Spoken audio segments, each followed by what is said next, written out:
But I think that everything that I learned from the School of Journalism has helped me in my career, especially being a broadcast major. I litigate a lot. I'm always in front of a judge. When I was at the DA's office, I was quite literally in front of people every single day. Trial work, the broadcast skills that I learned kind of went hand in hand in terms of voice inflection and how to just speak to people, really, especially with the experiences that I got from learning man on the street interviews and things like that.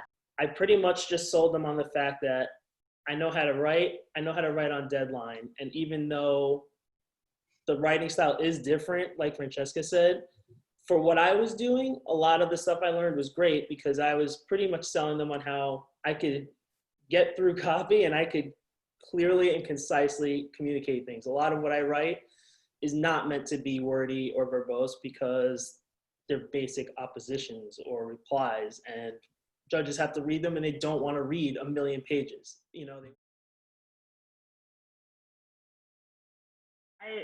I actually didn't think about law school really until probably my second year at Stony Brook, when my dad suggested that I look into law school following graduating from Stony Brook.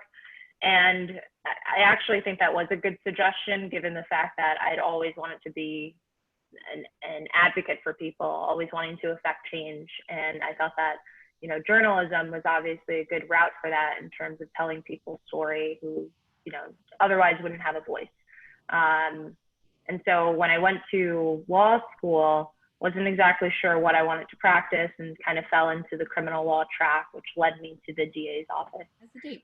In 2004, I went to take your daughter to work day, and they had us say what we wanted to be. And I said, a lawyer, if you could see there. And honestly, I don't really remember doing that. I don't remember making that decision. I'm sure a lot of people say they go to law school because they have been told by family members that they're good at arguing. I know I've been told that, but I always knew that I liked journalism. I liked the creative aspects, kind of what lends itself to arts and entertainment. And when I think it was the first semester at Stony Brook, I took media law with Carolyn Levin. And finally, I was like, this is how these two things combine. This is how I can do both. To get into media law, I'd have to be pretty well versed in not only like the constitutional aspects, the torts aspects, the privacy aspects, and IP, which is copyright and trademark in terms of what media lawyers would do. So I just tried to get a really rich background in all of those things and just expose myself to pretty much every opportunity I could. Something that someone had told me that if I wanted to go into media, I did a lot of networking. And one of the pieces of advice someone told me was to continue writing. So I got a column at the Indiana Lawyer and I just wrote about whatever I was working on. It was quarterly, but just to keep my feet wet that way as well.